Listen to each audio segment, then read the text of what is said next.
Rock voisine, nous sommes le lendemain de Noël. C'est quoi l'ambiance de Noël au Québec? Famille, moi, c'est très famille.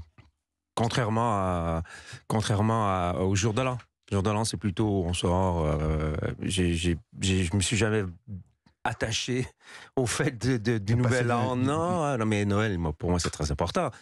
Parce que je pense que parce que j'ai bien appris, c'est-à-dire mes grands-parents étaient quand même un peu religieux, et puis il y a toute cette on a un Noël très américain, c'est-à-dire très. Alors c'est quoi? Très la bouffe, les décorations, l'arbre de Noël, les pulls moches, le Père Noël, les décorations dans la rue. Vous faites ça un peu aussi ici maintenant, mais nous, il y a ce qu'on a plus que vous, je pense, c'est la musique. Ah. Chez nous, si un artiste devient un peu populaire, et c'est incontournable, il doit faire un album de Noël. Ici, il y a plusieurs artistes qui ne font pas d'album de chansons de Noël. Moi, j'en ai même écrit des chansons de Noël. Je crois qu'on a Mireille Mathieu qui a fait un mais bon, c'est ça. Mais vous avez des références comme ça, mais nous, chez moi, je n'ai écrit une il y a 2 ans, j'ai écrit encore une chanson de Noël. À chaque 2 ou 3 ans, j'écris une chanson de Noël, mais tous les jeunes artistes de toutes les générations chez nous font un album de Noël. Alors qu'est-ce qu'elles ont, ces chansons de Noël? Ça met l'ambiance. Il y a en Amérique surtout, il y a les chansons qui sont plutôt traditionnelles, les chansons qui sont plutôt religieuses, et il y a la chanson pop. Mariah Carey, par exemple, c'est le plus bel exemple.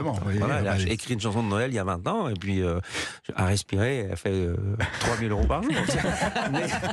C'est Noël, au moins. Oui, depuis fin novembre, elle est en haut des charts, alors que chaque année. Donc ça existe chez nous et ça n'existe pas chez vous. Ça, c'est la grande différence, mais le reste, mais c'est d'abord et avant tout familial. Autre différence avec l'Amérique du Nord, c'est que là-bas, vous avez une image plus folk, plus country que vous parlez de moi, là. Oui, je parle de vous. Plus de Noël. Là. Non, là, je parle plus de Noël, je parle de vous. Mais on reparlera de Noël, vous savez, l'esprit est là. Comment expliquez-vous d'ailleurs ces deux regards, ces deux façons de vous voir? Parce que j'ai pas fait la même carrière. J'ai commencé à la télé, avec mon émission de télé, j'étais animateur télé, j'animais des grands galas nationaux à la télévision, en direct, des trucs qu'on m'a jamais proposés ici, parce qu'on m'a mis dans une petite boîte.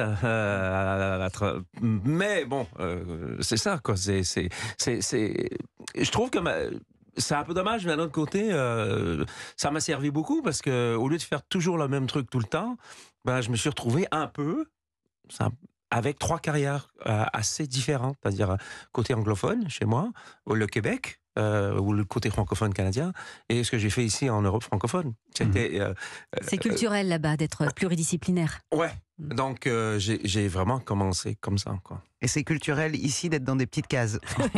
Les Américains font la même chose, mais même les Américains qui ont tendance à vouloir simplifier et voilà, réduire. On veut toujours expliquer quelqu'un dans une phrase, c'est beaucoup plus facile.